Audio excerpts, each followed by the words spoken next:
नमस्कार, आप सभी का एक बार फिर से स्वागत है हमारे चैनल भक्ति ज्ञान में। आप सभी को नवरात्र की हार्दिक शुभकामनाएं। आशा करती हूँ माता रानी की कृपा आप सभी पर बनी रहेगी। नवरात्रि में माँ दुर्गा के अलग अलग 9 रूपों की पूजा की जाती है। माँ दुर्गा को प्रसन्न करने के लिए नवरात्रि के दिन सबसे अच्छे माने जाते हैं। नवरात्रि में श्री दुर्गा नवरात्रि व्रत कथा करने से आपको सभी 9 देवियों की कृपा प्राप्त होगी। इसलिए सुनते हैं नवरात्र की व्रत कथा। बृहस्पति जी बोले, हे ब्रह्मा जी, आप अत्यंत बुद्धिमान, सर्वशास्त्र और चारों वेदों को जानने में श्रेष्ठ हो। हे प्रभु, कृपा करके मेरा वचन सुनो। चैत्र, अश्विन, माघ और आषाढ़ मास के शुक्ल पक्ष में नवरात्र का व्रत और उत्सव क्यों किया जाता है? हे भगवान, इस व्रत का क्या फल है और इसको किस प्रकार करना चाहिए? और इससे पहले इस व्रत को किसने किया था? इसे विस्तार पूर्वक बताइए। बृहस्पति जी का ऐसा प्रश्न सुनकर ब्रह्मा जी ने कहा, हे बृहस्पति, प्राणियों का हित करने की इच्छा से तुमने बहुत ही अच्छा प्रश्न किया है। जो मनुष्य मनोरथ पूर्ण करने वाले दुर्गा महादेवी, सूर्य और नारायण को ध्यान करते हैं, वो मनुष्य धन्य है। यह नवरात्र व्रत संपूर्ण कामनाओं को पूर्ण करने वाला है। इसके करने से पुत्र चाहने वाले को पुत्र, धन चाहने वाले को धन, विद्या चाहने वाले को विद्या और सुख चाहने वाले को सुख मिल सकता है। इस व्रत को करने से रोगी मनुष्य का रोग दूर हो जाता है और कारागार में पड़ा हुआ मनुष्य बंधन से छूट जाता है। मनुष्य की तमाम विपत्तियां दूर हो जाती हैं और उसके घर में संपूर्ण संपत्तियां आकर उपस्थित हो जाती हैं। समस्त पापों को दूर करने वाले इस व्रत के करने से ऐसा कौन सा मनोरथ है जो सिद्ध नहीं हो सकता? यदि व्रत करने वाला मनुष्य सारे दिन का उपवास ना कर सके तो एक समय का भोजन करे और उस दिन अपने बंधु बांधवों सहित नवरात्र की व्रत कथा सुने। हे बृहस्पति, जिसने पहले इस व्रत को किया है उसका पवित्र इतिहास मैं तुम्हें सुनाता हूँ। तुम सावधान होकर सुनो। ब्रह्मा जी बोले, पीठत नाम के मनोहर नगर में एक ब्राह्मण रहा करता था।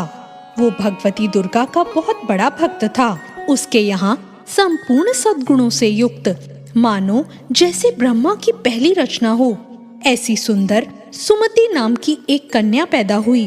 वो कन्या सुमति अपने घर के बालकपन में अपनी सहेलियों के साथ क्रीड़ा करती हुई इस प्रकार बढ़ने लगी जैसे शुक्ल पक्ष में चंद्रमा की कली बढ़ती है। उसके पिता प्रतिदिन दुर्गा की पूजा और होम किया करते। उस समय वो भी नियम से वहां उपस्थित होती थी। एक दिन वो सुमति अपनी सखियों के साथ खेलने में लग गई और भगवती के पूजन में उपस्थित नहीं हुई। उसके पिता को पुत्री की ऐसी असावधानी देखकर बहुत क्रोध आया और उसने अपनी पुत्री से कहा, हे दुष्ट पुत्री, आज प्रभात से तुमने भगवती का पूजन नहीं किया। इस कारण मैं किसी कुष्ठी और किसी दरिद्र से तेरा विवाह करूंगा।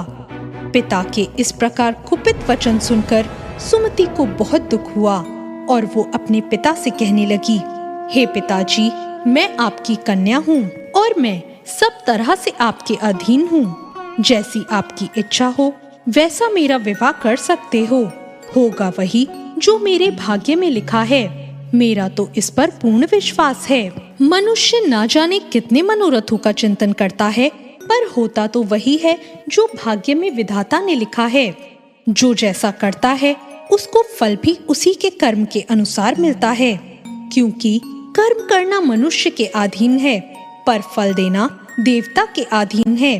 अपनी कन्या के ऐसे निर्भयता से कहे हुए वचन सुनकर उस ब्राह्मण को बहुत क्रोध आया। तब उसने अपनी कन्या का विवाह एक कुष्ठ रोगी के साथ कर दिया और अत्यंत क्रोधी होकर अपनी पुत्री से कहने लगा, जाओ अब अपने कर्म का फल भोगो। देखें केवल भाग्य के भरोसे रहकर तुम क्या कर पाती हो। इस प्रकार से कहे हुए पिता के कटु वचनों को सुनकर सुमति अपने मन में विचार करने लगी कि अहो, मेरा बड़ा दुर्भाग्य है जिससे मुझे ऐसा पति मिला। इस तरह अपने दुख का विचार करती हुई सुमति अपने पति के साथ वन में चली गई और और भयानक वन में कुशायुक्त उस स्थान पर उन्होंने रात को बड़े कष्ट से व्यतीत किया। उस गरीब बालिका की ऐसी दशा देखकर माँ भगवती पूर्व पुण्य के प्रभाव से प्रकट होकर सुमति से कहने लगी, हे ब्राह्मणी, मैं तुम पर प्रसन्न हूँ। तुम जो चाहो वरदान मांग सकती हो। मैं प्रसन्न होने पर मनवांछित फल देने वाली हूँ। इस प्रकार माता भगवती दुर्गा का वचन सुनकर ब्राह्मणी ने कहा, आप कौन हैं जो मुझ पर प्रसन्न हुई हैं? मैं आदि शक्ति माँ भगवती हूँ। मैं ही ब्रह्मा, विद्या और सरस्वती हूँ। मैं प्रसन्न होने पर प्राणियों के दुखों को दूर करके उन्हें सुख प्रदान करती हूँ। हे ब्राह्मणी, मैं तुम पर तुम्हारे पूर्व जन्मों के पुण्यों के प्रभाव से प्रसन्न हूँ। तुम्हारे पूर्व जन्म का वृतांत सुनाती हूँ, ध्यान पूर्वक सुनो। तू पूर्व जन्म में निषाद यानी भील की स्त्री थी और बहुत ही पतिव्रता थी। एक दिन तेरे पति ने चोरी की और चोरी के कारण तुम दोनों को सिपाहियों ने पकड़ लिया और ले जाकर जेल खाने में बंद कर दिया। उन लोगों ने तेरे और तेरे पति को भोजन भी नहीं दिया। इस प्रकार नवरात्र के दिनों में तुमने कुछ नहीं खाया और ना ही जल पिया। इसलिए 9 दिनों तक नवरात्र का व्रत हो गया। हे ब्राह्मणी, उन दिनों में जो व्रत हुआ, उस व्रत के प्रभाव से प्रसन्न होकर मैं तुम्हें मनोवांछित फल दे रही हूँ। तुम जो इच्छा है मांग सकती हो। इस प्रकार माँ दुर्गा के कहे वचन सुनकर वो ब्राह्मणी बोली, अगर आप मुझ पर प्रसन्न हैं, तो हे दुर्गे, मैं आपको प्रणाम करती हूँ। कृपा करके मेरे पति का कोढ़ दूर कर दो। देवी ने कहा, उन दिनों में जो व्रत तुमने किया था, उस व्रत के एक दिन के पुण्य से तुम अपने पति का कोढ़ दूर कर सकती हो। उनमें से एक दिन अपने पति को अर्पण करो और मेरे प्रभाव से तेरा पति कोढ़ रहित हो जाएगा और सोने के समान शरीर वाला सुंदर हो जाएगा। ब्रह्मा जी बोले। इस प्रकार देवी का वचन सुनकर वो ब्राह्मणी बहुत प्रसन्न हुई और पति को निरोग करने की इच्छा से उसने कहा, ठीक है। तब तक उसके पति का शरीर माँ भगवती की कृपा से कुष्ठहीन होकर अति कांति युक्त हो गया। उसका पति ऐसा सुंदर हो गया कि जिसकी कांति के समान चंद्रमा की कांति भी क्षीण हो जाती।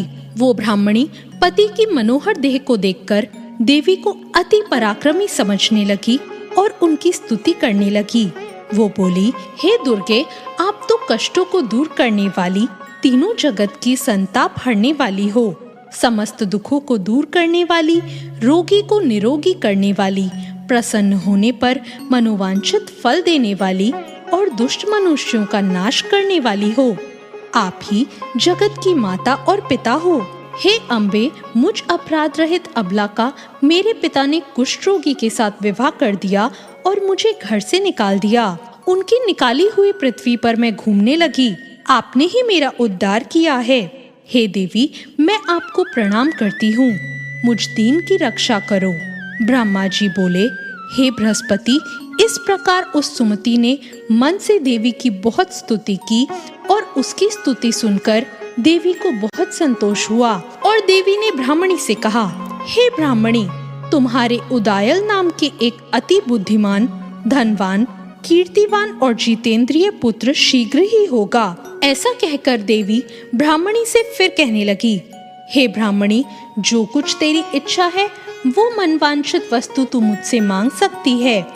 ऐसा माँ भगवती का वचन सुनकर सुमति ने कहा, हे भगवती दुर्गे, अगर आप मेरे पर अब भी प्रसन्न हैं, तो कृपा करके मुझे नवरात्र की विधि बताइए। हे दयावती, जिस विधि से नवरात्र व्रत करने से आप प्रसन्न होती हैं, उस विधि और उसके फल को मेरे लिए विस्तार से वर्णन करें। इस प्रकार ब्राह्मणी के वचन को सुनकर माँ दुर्गा ने कहा, हे ब्राह्मणी, मैं तुम्हारे लिए संपूर्ण पापों को दूर करने वाली नवरात्र व्रत की विधि को बताती हूँ, जिसको सुनने से तमाम पापों से छूटकर मोक्ष की प्राप्ति हो जाती है। अश्विन मास के शुक्ल पक्ष की प्रतिपदा से लेकर 9 दिनों तक विधि पूर्वक व्रत करें। यदि दिन भर व्रत ना कर सकें तो एक समय का भोजन करें। पढ़े लिखे ब्राह्मणों से पूछकर घट स्थापना करें और वाटिका बनाकर उसको प्रतिदिन जल से सींचें। महाकाली, महालक्ष्मी और महासरस्वती की मूर्तियां बनाकर उसकी नित्य विधि से पूजा करें और पुष्पों से विधि पूर्वक अर्घ दें। बिजौरा के फूलों से अर्घ देने से रूप की प्राप्ति होती है।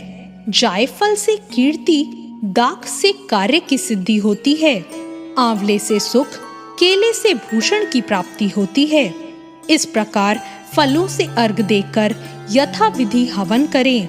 खांड, घी, गेहूं, शहद, जौ, तिल, बिंब, नारियल, दाख और कदम्ब से हवन करें। गेहूं से होम करने से लक्ष्मी की प्राप्ति होती है। खीर व चंपा के पुष्पों से धन की प्राप्ति और पत्तनों से तेज और सुख की प्राप्ति होती है। आंवले से कीर्ति और केले से पुत्र की प्राप्ति होती है।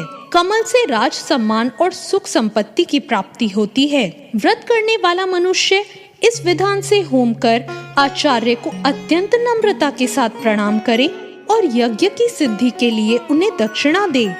इस महाव्रत को पहले बताई हुई विधि के अनुसार जो करता है उसके सारे मनोरथ सिद्ध हो जाते हैं। इनमें कोई भी संशय नहीं है।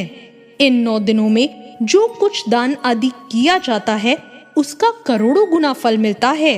इस नवरात्रि के व्रत को करने से ही अश्वमेघ यज्ञ का फल भी मिलता है। हे ब्राह्मणी, इस संपूर्ण कामनाओं को पूर्ण करने वाले उत्तम व्रत को तीर्थ, मंदिर अथवा घर में ही विधि के अनुसार करें। ब्रह्मा जी ने कहा, हे बृहस्पति, इस प्रकार ब्राह्मणी को व्रत की विधि बताकर माता अंतर्ध्यान हो गई। जो मनुष्य या स्त्री इस व्रत को भक्ति पूर्वक करता है वो इस लोक में सुख पाकर अंत में दुर्लभ मोक्ष को प्राप्त करता है। हे बृहस्पति, ये दुर्लभ व्रत का महात्म मैंने तुम्हारे लिए बताया है। ऐसा ब्रह्मा जी का वचन सुनकर बृहस्पति जी आनंद के कारण रोमांचित हो गए और ब्रह्मा जी से कहने लगे, हे ब्रह्मा जी, आपने मुझ पर अति कृपा की जो अमृत के समान इस नवरात्र व्रत का महात्म सुनाया। हे प्रभु, आपके बिना और इस महात्म को कौन सुना सकता था। ऐसे बृहस्पति जी के वचन सुनकर ब्रह्मा जी बोले, हे बृहस्पति, तुमने सब प्राणियों का हित करने वाले इस अलौकिक व्रत को पूछा है, इसलिए तुम धन्य हो। ये भगवती शक्ति संपूर्ण लोकों का पालन करने वाली है। इस महादेवी के प्रभाव को कौन जान सकता है। तो ये थी नवरात्र की व्रत कथा। आपको ये कथा कैसी लगी कमेंट करके जरूर बताएं। साथ ही मेरे चैनल भक्ति ज्ञान को सब्सक्राइब करना ना भूलें। धन्यवाद।